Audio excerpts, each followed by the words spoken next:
chosen one. Let's start where it hurts the most. Not with poetry, not with mystery, with the part they keep replaying at night. They said you were overrated. They said you were slow.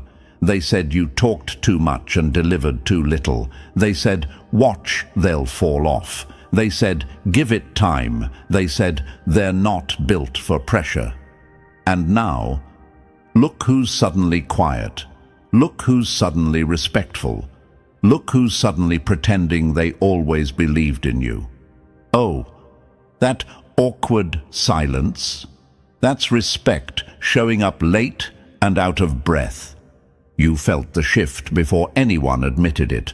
The way people stop joking when you enter, the way sarcasm disappears around you, the way even confident mouths choose softer words now. Nobody announced your rise, nobody rang a bell, but everyone felt it, like a temperature drop, like a storm that already passed and left wreckage behind. They don't clap because clapping would mean admitting they were wrong. You remember how they treated you before. Don't lie to yourself. You remember being spoken over, being underestimated, being treated like a backup plan. You remember how comfortable they were doubting you out loud.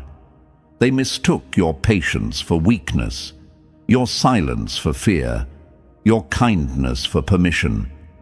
Classic mistake. Villains always underestimate the quiet one. You stayed calm while they ran their mouths. You stayed consistent while they chased attention. You kept building while they kept judging. You didn't fight every insult because you were busy setting traps called discipline, focus, and time. They thought you were losing. You were actually letting them expose themselves. And now, look who needs to talk. Look who wants to catch up. Look who suddenly respects your opinion. If this message is landing exactly where it should, press like and subscribe right now. Not as a favor, as a signal, as proof this voice gets stronger when chosen ones stand together. Now let's peel the mask off the enemy. They hate that you didn't collapse. They hate that you didn't beg. They hate that you didn't explain yourself. They really hate that you won without announcing it. Because the only thing more terrifying than power is quiet power. Power that doesn't need approval. Power that doesn't ask permission. Think about it. Respect didn't come when you tried to earn it. It came when you stopped caring who withheld it. The moment you stopped performing, people started watching. The moment you withdrew your energy, they leaned in. The moment you stopped explaining, they started assuming, and most of those assumptions worked in your favor. That's not luck. That's leverage. There was a time you walked into rooms and nobody noticed, a time you spoke and nobody listened, a time you carried vision alone while others laughed. Those moments carved something sharp inside you. They taught you restraint, timing, precision. You learned when to speak and when to smile quietly while someone underestimated you for the last time. Now the respect feels different because it's not admiration, it's caution. People don't respect you because you're loud. They respect you because you're solid, because you don't react, because you don't chase, because you don't need them, because you can walk away without flinching. That kind of self-control rattles people who live off validation. The enemy knows this chapter isn't about ego, it's about consequences. They remember the jokes, the dismissive looks, the moments they thought they were above you, and now they're stuck dealing with a version of you that doesn't seek revenge, doesn't explain, doesn't flex. You just exist at a higher level and let reality do the humiliating. That's the most villainous move of all. You're not angry anymore. You're precise. You're not loud. You're undeniable. You're not proving anything. You're collecting receipts in silence while the universe does the announcing. People gained crazy respect for you because they ran out of excuses not to, because denial stopped working, because your growth cornered them, And honestly, it's about time. This is the aftermath, the phase where enemies smile fake, friends get quieter, and observers suddenly pay attention. You're standing in the result of everything you endured. And the best part? You didn't even have to say, "I told you so." They already know. And good. Now slow down. This is the moment where weak attention drops off and only the serious ones stay. Chosen one, this next part isn't for casual listeners or people scrolling out of boredom. This is for the ones who felt the shift before anyone said a word.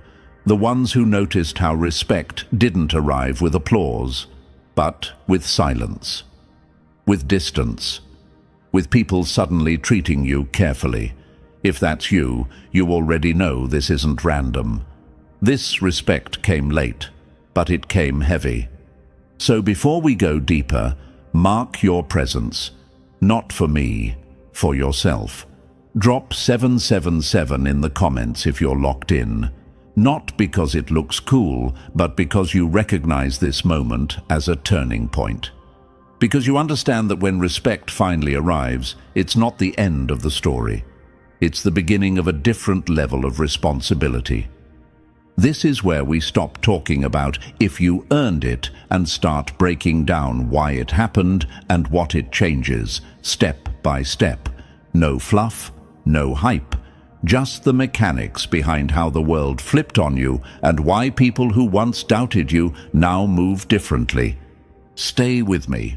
If you're really built like that, you'll feel the pull to hear every word.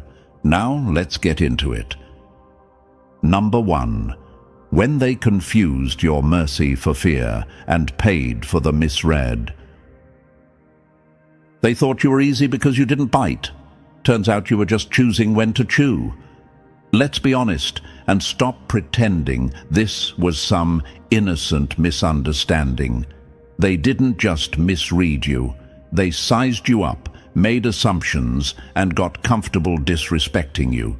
You walked in, calm, controlled, and generous, and they decided that meant you were soft.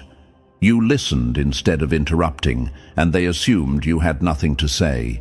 You gave grace, and they treated it like a free pass. That wasn't ignorance. That was arrogance. And arrogance always writes checks it can't cash. You weren't kind because you were weak. You were kind because you were disciplined. There's a difference they never learned to recognize. Weak people are loud, reactive, and desperate to be seen. You were none of that. You were measured. You observed. You let people talk themselves into exposing who they really were. While they were busy flexing ego, you were collecting data. And the enemy hates nothing more than realizing the quiet one was watching the whole time. They thought your patience meant you needed them. That's the funniest part. They assumed your humility was dependency, like your existence required their approval, like you were waiting for permission to take up space. So they talked down to you, tested boundaries, took liberties they would never dare take with someone they feared. They mistook your silence for submission and your restraint for confusion. That miscalculation cost them everything. Here's the part nobody warned them about. Kindness isn't weakness. Kindness is control. It means you can react, but choose not to. It means you can destroy the room, but decide to let it stand. That level of restraint only comes from confidence. You don't need to prove yourself when you already know who you are. And that's why, when you finally shifted, it shook them, because they realized all at once that you were never below them. You were above the noise the entire time. Think back. You remember moments that didn't sit right, the jokes disguised as just playing, the advice you never asked for, the subtle disrespect wrapped in fake concern. You felt it, but you let it slide. Not because you didn't notice, because you were watching patterns. You were asking yourself one question over and over. Who deserves access to me when I stop being generous? They answered that question for you? At some point, something inside you went quiet, not broken, focused. You stopped over-explaining. You stopped giving benefit of the doubt to people who never gave it to you. You stopped showing your full hand. And the moment you pulled back, they panicked. Because people only notice your value once you stop giving it away for free. That's when respect started showing up in strange ways. Suddenly, they listened. Suddenly, they checked themselves. Suddenly, your words carried weight. Not because you changed who you were, but because you stopped cushioning who you were for people who didn't deserve softness. You didn't become cruel. You became selective, and selective strength terrifies people who relied on your kindness to feel superior. Let's address the question sitting in your mind right now. Why did it take them so long to respect me? Because respect doesn't come from being agreeable. It comes from being undeniable. And you became undeniable the moment you stopped trying to be understood by people committed to misunderstanding you. Another question. Did I wait too long? No. Timing matters. If you had hardened earlier, you would have burned bridges without knowing who was worth crossing with you. Your patience filtered people out. It revealed who mistook generosity for entitlement. That's not wasted time. That's intelligence. They now replay past interactions differently. They hear your silence and realize it wasn't emptiness. It was restraint. They remember moments where they pushed too far and feel stupid for it now. Because the version of you standing today isn't asking for respect. It's operating from a place where respect is assumed. That's why the shift feels so dramatic. They didn't watch you climb. They just looked up one day and realized you were already there. Here's the brutal truth. The enemy doesn't hate that you're strong. They hate that you were strong without needing them. They hate that you didn't beg. They hate that you didn't explode. They hate that you let time expose them while you stayed composed. That's the kind of victory that doesn't need revenge. It lets reality do the humiliating. You used to walk into rooms unnoticed. Now you walk in and the energy adjusts. Not because you're loud, but because you're grounded. Because you don't seek approval, because you don't overreact, because you don't explain. That calm confidence is earned. It's the result of being underestimated and choosing growth over bitterness. They mistook your kindness for weakness, and now they're dealing with the consequence. Respect that arrives late but heavy. Respect that isn't spoken but shown. Respect that forces people to move carefully around you. And here's the final gut punch they'll never admit out loud. If they had treated you right from the beginning, they might still have access. But they didn't. They played themselves.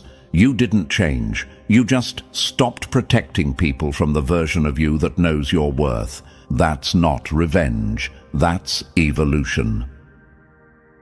Number 2. The day you stopped performing and the world lost control of you. The moment you went silent wasn't weakness. It was the sound of the leash snapping. There was a very specific moment when everything tilted. Not dramatic, not cinematic, no speech, no goodbye. Just a quiet, internal click where something inside you said, enough. Enough explaining, enough proving, enough chasing people who only listened so they could twist your words later. That moment didn't look powerful from the outside, but it was the most dangerous shift you ever made. Because performers are controllable, observers are not. For a long time, you were on stage without realizing it. You replied fast, you clarified intentions, you softened statements, you over-delivered context so nobody could misunderstand you. You tried to be fair, polite, reasonable, And all it did was give the wrong people front row seats to your energy.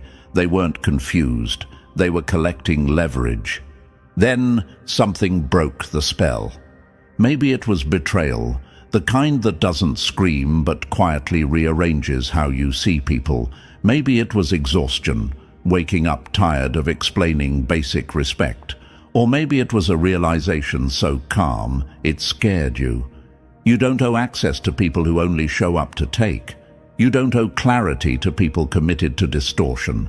So you stopped. You didn't announce it. You didn't threaten. You didn't block everyone in a dramatic purge. You just stopped performing, stopped texting first, stopped chasing closure, stopped answering questions that weren't asked in good faith.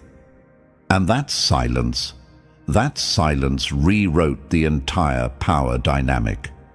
When you stop explaining, people have to sit with their assumptions, and most of them can't handle that. Here's what they never tell you. Silence isn't absence. Silence is pressure. Imagine this, a room where the noise suddenly cuts out. No music, no chatter. Everyone freezes, wondering who turned off the sound. That's what your silence did. It forced people to hear themselves, their insecurity, their entitlement, their fear of losing access. They were used to you filling the space, clarifying, soothing, making things easy. When you stopped, they felt exposed, like a magician whose trick stopped working mid-performance, and panic always follows exposure. You probably wondered at that point, am I being cold? Am I overreacting? No, you were recalibrating. Think of it like this. Imagine carrying a heavy bag for miles because everyone around you casually dropped items into it. You didn't complain, you adjusted, until one day you set the bag down and realized how light you felt without it. That wasn't cruelty, that was intelligence. You didn't disappear, you withdrew your labor. Big difference. Another question you likely asked yourself was, why did people react so strongly when I stopped doing so little? Because what you thought was little was actually the emotional glue holding everything together. You were the bridge, the buffer, the translator. When you stepped back, systems collapsed, conversations stalled, relationships revealed how one-sided they really were. Imagine this, a machine that's been running smoothly for years. Nobody notices the one quiet gear keeping it aligned. Then that gear stops turning. Suddenly sparks, noise, failure, and everyone finally notices what they took for granted. That was you. The enemy hated this phase the most. Not because you attacked them, because you didn't. You didn't defend yourself either. You let silence do what arguments never could. Silence made them question themselves, made them replay old messages, made them wonder what you knew, made them feel the shift without being able to name it. Silence is terrifying to people who relied on your reactions to feel powerful. They tested you at first, sent bait messages, casual check-ins, fake concern. You noticed the pattern immediately. These weren't attempts to reconnect. These were attempts to regain control, to see if you were still available, still pliable, still willing to explain yourself. You didn't bite, and that's when respect started mutating. Not the loud kind, not praise, something subtler. People paused before speaking to you. They weighed words, they checked tone, they stopped assuming. That's when you knew the shift was permanent. When people start thinking before engaging, power has already changed hands. Imagine this, a chessboard where one player suddenly stops reacting to every move. They don't rush, they don't explain strategy, they just sit back and let the other player overextend. Panic sets in, mistakes multiply, and the silent player hasn't said a word. That's how you moved. Another question creeps in here. Did I become distant? No, you became selective. Distance is avoidance. Selectivity is sovereignty. You didn't shut everyone out. You just stopped letting anyone wander in. You didn't harden. You clarified. And the most unsettling part for them, you seemed calmer than ever, not bitter, not angry, focused, grounded, untouchable. That calm wasn't peace. It was certainty. Certainty scares people who built their confidence on access to you.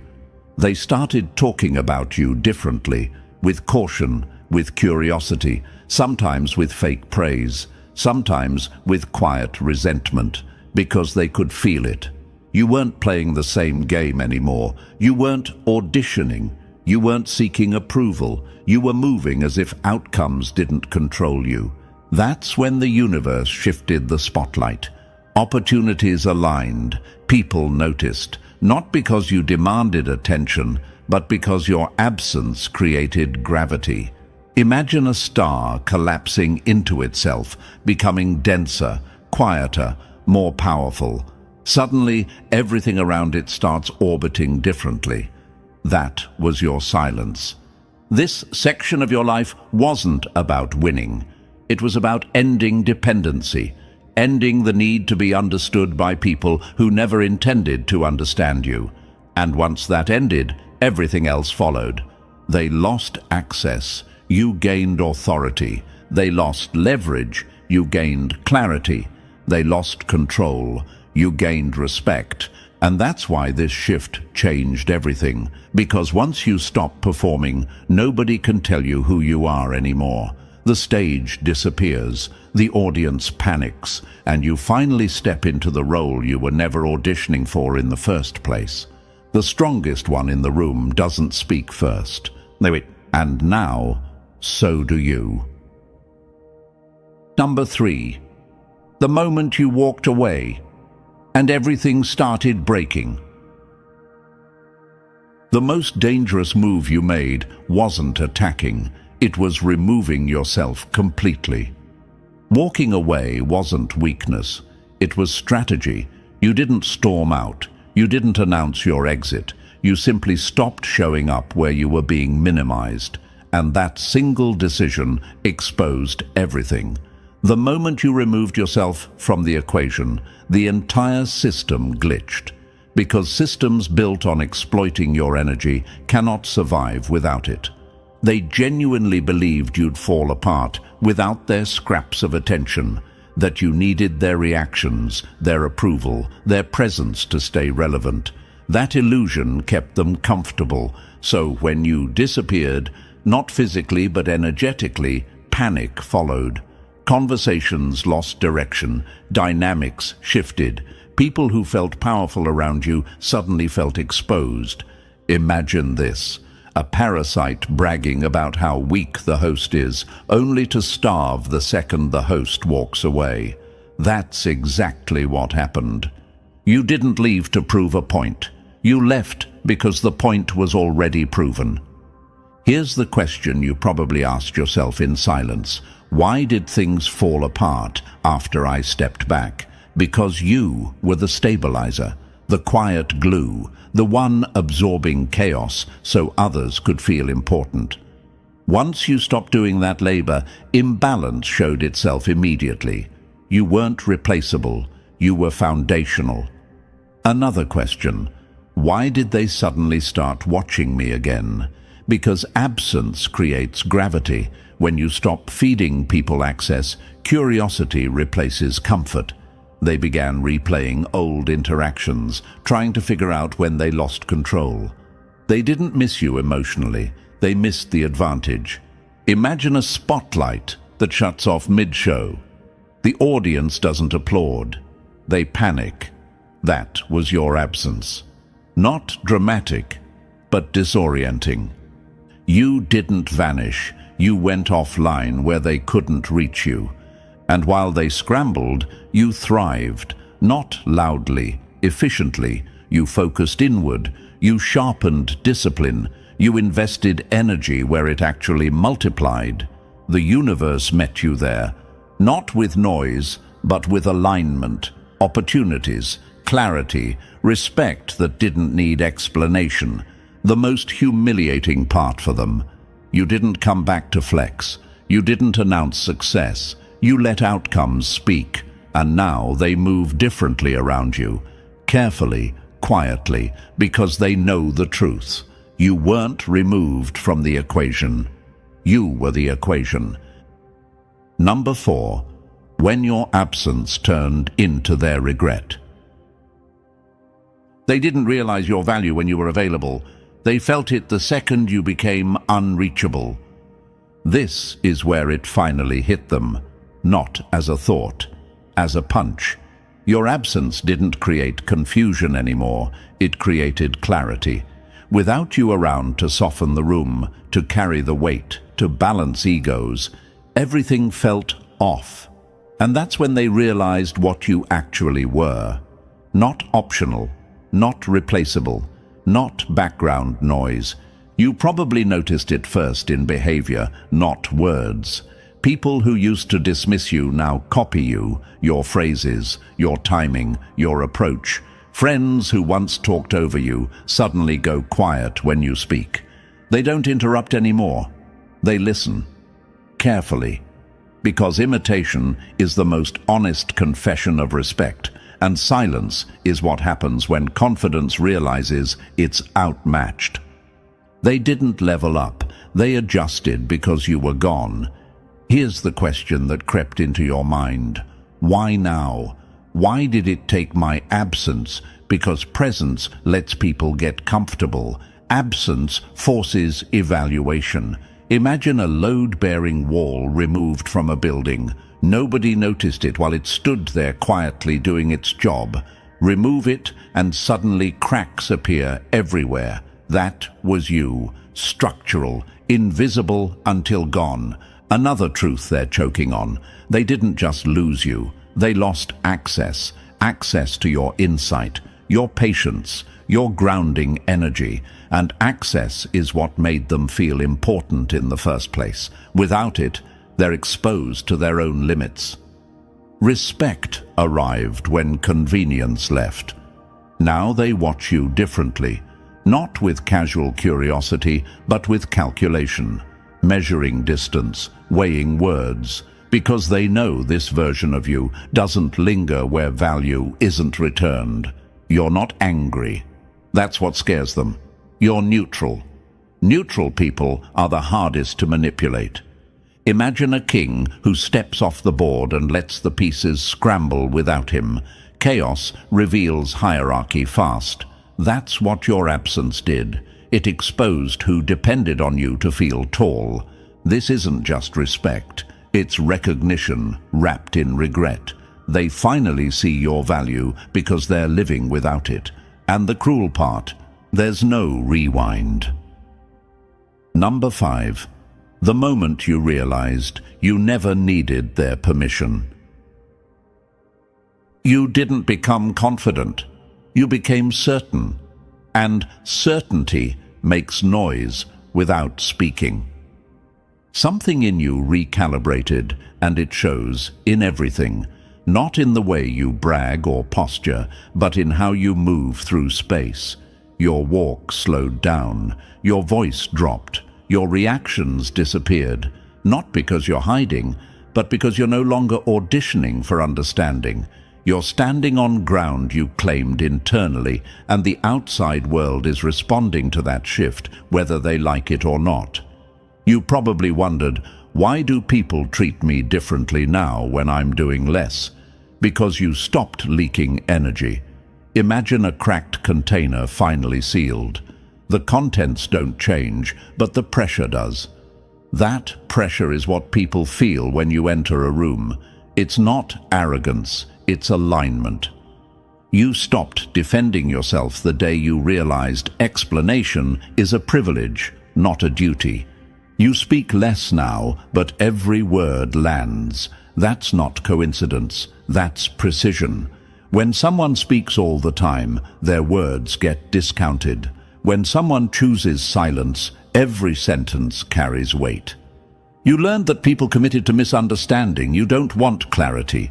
They want control. And once you stopped feeding that, the dynamic collapsed. Another question crossed your mind. Am I colder now? No, you're clearer. Coldness is emotional shutdown. Clarity is emotional discipline. You didn't lose empathy. You just stopped extending it to people who used it against you. Your calm unsettles them because it can't be provoked anymore. Imagine this: a mirror that no longer reflects what someone wants to see. They get frustrated, they poke, they test. Nothing changes. That's you now. You don't rise to bait. You don't shrink under pressure. You stay grounded. And grounded people are dangerous because they don't wobble when pushed. What people are reacting to isn't your success, your words, or your silence. It's your self-trust. They sense it. They feel that you've made peace with who you are, and that peace removes leverage. You don't need approval. You don't need agreement. You don't need to be liked. You finally see yourself clearly, and once that happens, everyone else has no choice but to adjust. Number 6. When they tried to edit the past, and you let the receipts burn. They didn't believe in you back then. They're just scared to admit they were wrong now. This is the part that almost makes you laugh. Almost. Now that you've evolved, now that respect shows up without you asking, suddenly the story changes. They always knew you had it. They always supported you. They always saw your potential. Funny how that confidence only appeared after you proved them wrong. You remember the truth, though. Every dismissive tone, every sideways comment, every moment they made you feel like you were too much for caring deeply and not enough for wanting more. They minimized your wins, questioned your pace, and wrapped doubt in jokes so they could deny it later. That wasn't encouragement. That was conditioning. They're not rewriting history for you, they're rewriting it to sleep at night. Here's the question that probably crossed your mind. Why are they doing this now? Because reality cornered them. Imagine someone watching a movie where the side character they ignored becomes the main force by the end. Their only defense is pretending they were on your side all along. It's not support, it's damage control. Another one. Why doesn't this make me angry anymore? Because anger needs confusion. You're clear now. Memory turned into data. Data turned into discernment. You're not bitter. You're informed. There's a difference. Clarity is remembering without flinching. Imagine this. Someone stepping on your foot for years, then apologizing only after you've moved away. The apology doesn't hurt. It just proves why distance was necessary. That's how their revision sounds to you now. Hollow, late, convenient. They want credit for a journey they doubted. They want proximity to a version of you they didn't nurture. And the most unsettling part for them, you don't argue. You don't correct them. You don't expose them. You just remember. And that memory keeps you sharp. It keeps you selective. It keeps you from reopening doors that closed for a reason. You don't need to punish them. Time already did. You moved forward with clarity, not resentment. They can rewrite the story all they want. You're living the truth. Number 7. When the dead start knocking and you don't answer. They didn't come back because they missed you. They came back because they felt you no longer needed them. Here's where it gets eerie. The ghosts show up. Old names, old faces, old connections sliding back into your space like nothing ever happened. No apology, no accountability, just casual messages, familiar tones, friendly energy, as if time erased disrespect, as if absence wiped the slate clean. It didn't. They're not here to reconnect. They're here to confirm something, to see if you're still accessible, still soft, still willing to reopen doors they walked out of when you were inconvenient. Regret wears many disguises, and friendliness is one of the laziest. They don't want you back. They want access back. You might have asked yourself, why now? Why all at once? Because your growth sent a signal. Imagine a house that used to be ignored, suddenly glowing in the dark. Every opportunist remembers the address. Your shine triggered memory, not loyalty, curiosity. Another question. Do I owe them a response? No. Closure is not a group project. You already closed the chapter when you healed without them. Silence isn't cruelty here. It's consistency. Reunions are earned, not owed. Picture this. Someone leaves a garden unattended, then returns during harvest season with a smile. They didn't water it, didn't protect it, didn't believe in it, but they want fruit. That's what these returns are. Late arrivals hoping the door is still unlocked. And here's the sharpest truth. They don't respect the version of you they left behind. They respect the version standing now, the composed one, the respected one, the one who doesn't chase, doesn't explain, doesn't need them. They didn't abandon you because you were nothing. They left because they couldn't see who you'd become. You don't need to confront. You don't need to explain. You don't need to reopen wounds to prove growth. Your distance already says everything. Ghosts only haunt places where doors are still open. Yours are closed, and that's why they knock. Number 8. When your growth exposed their comfort with staying small. They don't hate you. They hate what your growth says about their excuses. This is the quiet resentment, the kind they'll never admit out loud. It hides behind forced smiles, backhanded compliments, and fake support that feels just a little off. They clap with stiff hands. They praise you with conditions. They say things like, must be nice, or you just got lucky, as if discipline, sacrifice, and consistency fell out of the sky and landed on you by accident. You felt that shift too. Your progress didn't inspire them. It confronted them, and confrontation makes people uncomfortable when they've been avoiding their own potential for years. Your growth became a mirror they didn't ask for. Every step you took forward highlighted how long they'd been standing still. Your success didn't change them. It exposed them. You might have wondered, why does support feel colder now that I'm doing better? Because they liked you when you were manageable, when your dreams didn't threaten their comfort, when your light made them feel generous instead of inadequate. You being small allowed them to feel big without effort.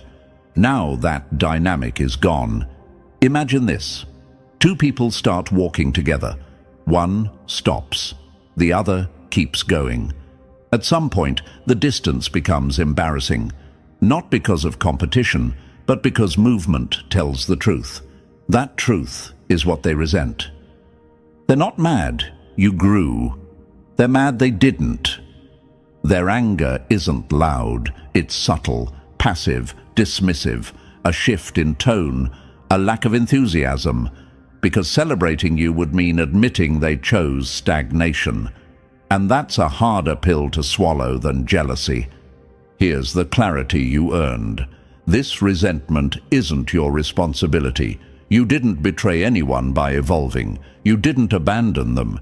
You simply refused to stay small to protect someone else's ego. Your growth is neutral. Their reaction is the confession. Let them feel it. You're not here to shrink so others can stay comfortable. You moved forward because you were supposed to, and deep down, they know it. Number 9. The respect that feels different because it comes from different places. Not all respect is admiration. Some of it is caution, some of it is fear, and you earned all of it. You started noticing it in layers. The way some people stiffen around you now. The way others lean in. Same word, different energy. Respect didn't arrive as one clean emotion. It split. And that split tells you everything. There's the first kind, fear-based respect. The kind that shows up when people realize you're no longer manageable. They can't guilt you, can't rush you, can't provoke you into explaining yourself. They watch what they say now. They test less, because they learned the hard way that you're not someone to play with anymore. Fear-based respect isn't love. It's the realization that access has consequences. Think of it like this. Imagine someone who used to cut corners around you because you let it slide. Then one day, you stop bending. Suddenly rules matter, tone matters, behavior matters. That's not intimidation. That's boundaries finally being enforced. Then there's the second kind, real admiration, quiet, solid, from people who know exactly what it costs to rebuild yourself from the inside out. They don't hype you loudly. They don't copy you. They simply acknowledge the discipline, the patience, the restraint it took to become this version of you. Admiration comes from people who recognize the work, not just the result. You might have asked yourself, which one matters more? Neither compares to the third. The deepest respect didn't come from them at all. It came the moment you stopped betraying yourself to keep peace, when you honored your instincts, when you walked away without needing applause. That self-respect rewired how everyone else responded to you. Once you respect yourself, the world has no choice but to negotiate differently. Imagine a locked vault, no signs, no warnings, just solid steel. People don't bang on it, they don't test it, they accept it. That's you now. Some respect you out of fear, some out of admiration. But the game changed when you respected yourself first. Everything else followed. Number 10. The day you built yourself on bedrock and everything else had to adjust. Self-respect isn't loud. It's structural. Once it's in place, nothing shaky survives around it. This is where the real work paid off. Not when people noticed you, not when respect arrived, but when you stopped betraying yourself just to keep the room calm. You quit apologizing for instincts that kept you alive. You stopped shrinking scars into jokes. You accepted every version of yourself that made it through pressure instead of pretending you were untouched by it. That decision rewired everything. Self-respect became your foundation, not your reward. And foundations don't ask permission from the furniture sitting on them. They hold weight or they don't. Once you embodied that, the world had no option but to adjust its posture around you. You didn't raise your voice, you raised your standards, and gravity did the rest.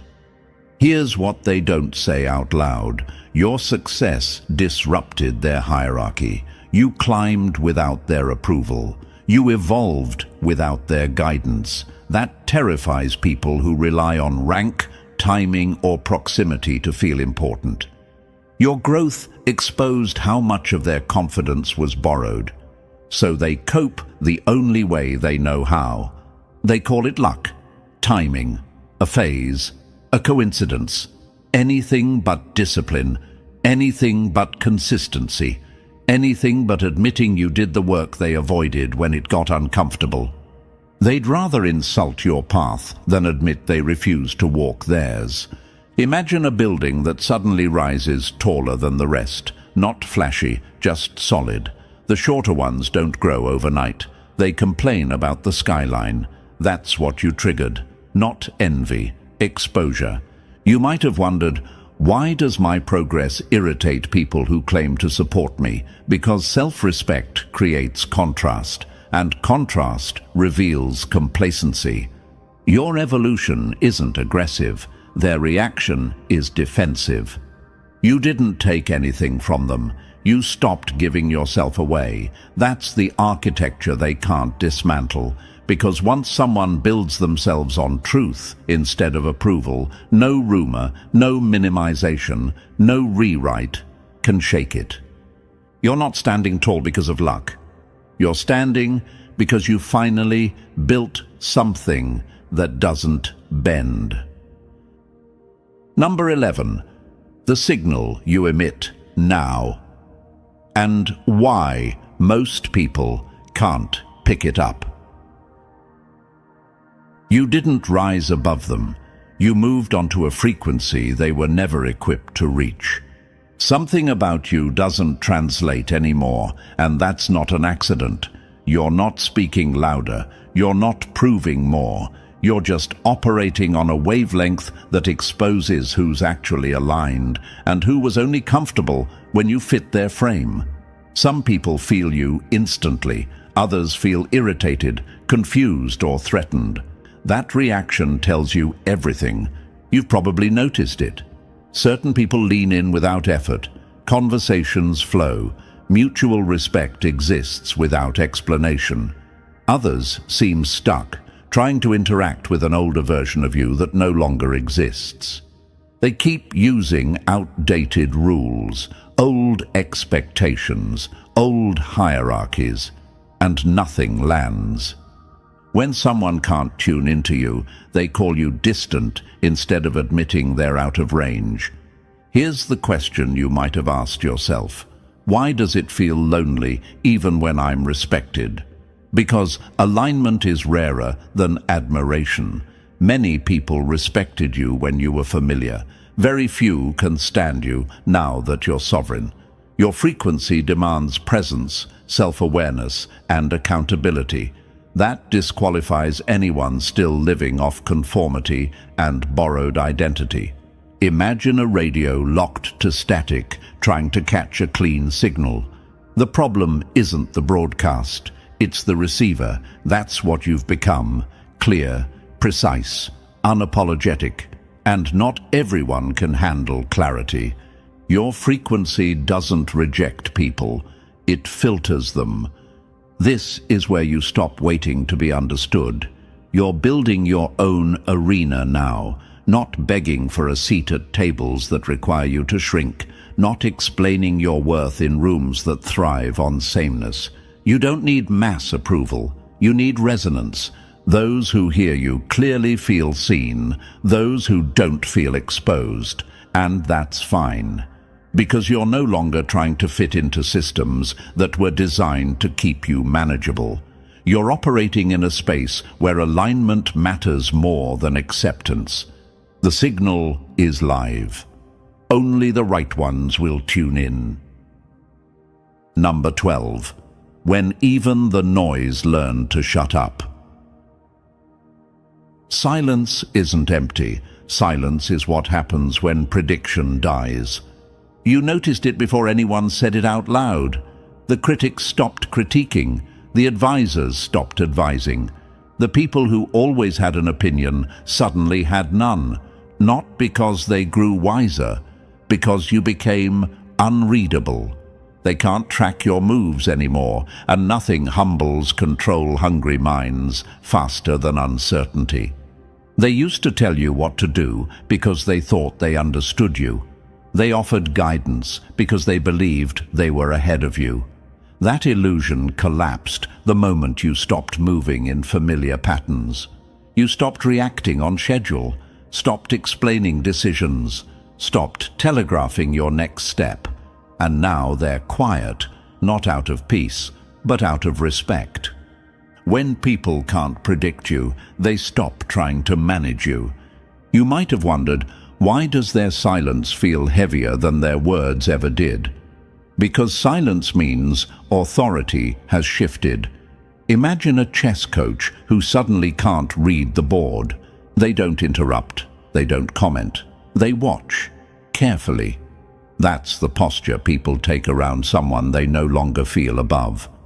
But here's the next phase, and this one's subtle. As you rise, people will start overestimating you, projecting onto you, turning you into a symbol, a myth, a shortcut to their own meaning. Some will romanticize you, others will fear you. Both are distortions. Being idealized is just another form of being misunderstood. Your job now isn't to correct them, it's to stay grounded, to remember you're a person, not a projection. Respect is external. It fluctuates. It shifts. Identity is internal. That's what keeps you dangerous in the right way. Imagine a mountain people argue about from afar. The mountain doesn't respond. It doesn't adjust. It stays rooted. That's you now, silent, solid, unmovable. Their silence isn't absence, it's acknowledgement. Number 13. When you stepped off the board and the game kept playing without you. The moment respect arrived, you realized it was optional. That's when you won for real. This is the final turn, not the victory lap, the exit. You reached the point where their respect showed up, settled in the room, and for the first time, you didn't reach for it. You noticed it, acknowledged it, then kept moving. That's the shift they didn't expect, because people who still need applause stay controllable. You don't. Needing respect makes you reactive.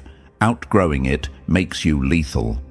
Here's the truth most people never touch. Respect feels good, but it's unstable currency. It rises, it fades, it follows outcomes, not character. You understood that early enough to not build your identity on it. So when it finally came, you didn't slow down, you didn't soften, you didn't settle. You treated it like interest, not income. Imagine a fire that no longer needs wood thrown at it. It burns because it's built right. External praise becomes warmth, not fuel. That's self-sustaining power. Applause is nice. Independence is permanent. You might have asked yourself, why don't I feel finished? Because evolution doesn't stop when people finally see you. That's where complacency traps most. You didn't fall for it. You kept sharpening. And as you do, some people can't follow. Not out of malice, out of mismatch. Imagine shedding old armor mid-battle because it